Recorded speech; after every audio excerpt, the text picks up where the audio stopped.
There was a shooting of a parent who was in a school compound when he got shot. Shot in the arm, of course, very traumatic because this is a firearm going off in a school. So it affected the students and the operations of the school that day, yesterday, the day before yesterday, I believe it was. Now the ministry has come out and there's a new policy in place. Let me just double check if it's the ministry or if it's the school itself. The ministry has come out to say that for that specific school, parents will no longer be able to enter that specific primary school to drop off their children. Now, on one hand, I understand you had an incident and you do want to guard against the incident. I am still not entirely clear if the father, because the initial report that I read, I believe, it seems as though he tried to escape the gunman by going into the school, which, look, I understand you're afraid for your life. I don't know what I would do in that situation. I would hope I would be courageous enough to look for a different escape route, so that if I think that my life is in danger, I'm not, bringing the danger, pulling the danger with me, leading it into a school of primary school kids, not even secondary school, where, the students might be just a little bit more aware and might have a little bit more capacity to help themselves get into a safer situation. This is primary school. So he shouldn't have done that, if that's what happened. If it was the case where he was in the school and a gunman came after him, and again, I get it, you don't necessarily want to attract that sort of violence into your school. But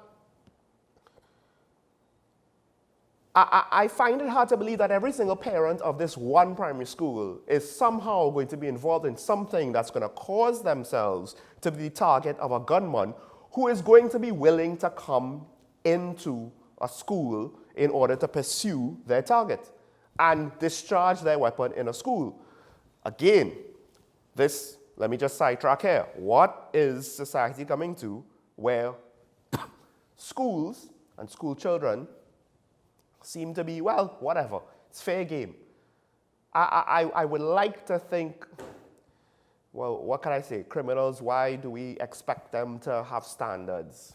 Maybe that's just naive of me, right? But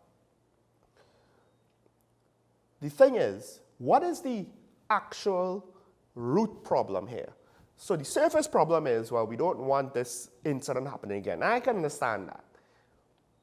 But it's not really going to solve your problem, right? Because then you could have parents shot in front of school.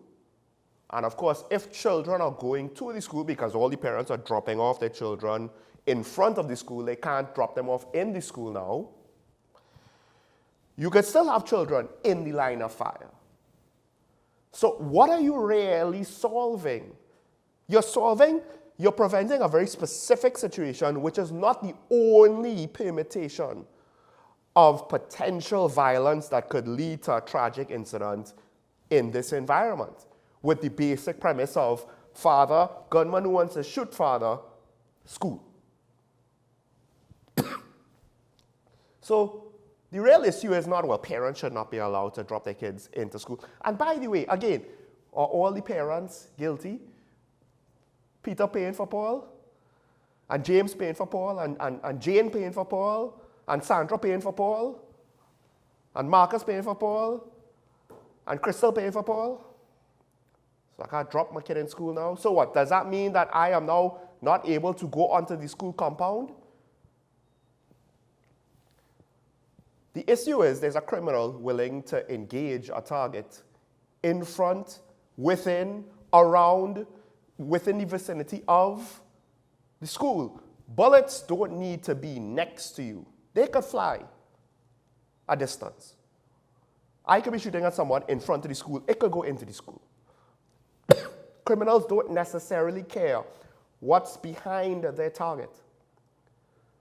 So now the real issue, and what I think would have been a bit more workable as a solution. One, obviously, deal with the crime situation in the country, right? The fact that this guy is looking to get away with it. A school has a lot of witnesses. This criminal doesn't seem to care about that. He's not afraid of the criminal justice system.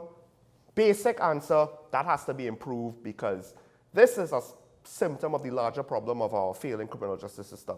But beyond that, okay, that's a long-term thing, right? That's the obvious long-term answer. That ain't gonna happen overnight.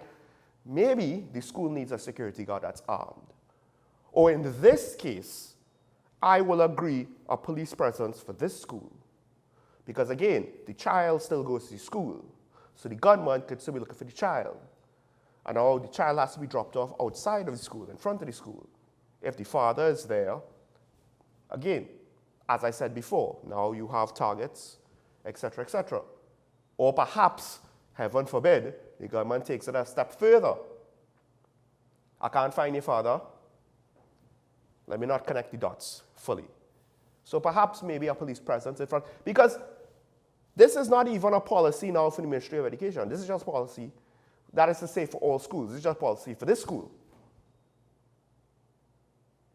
But this problem, why are we assuming that it's limited to this school? But again, if we want a school-specific solution, security, cameras, but more importantly, police.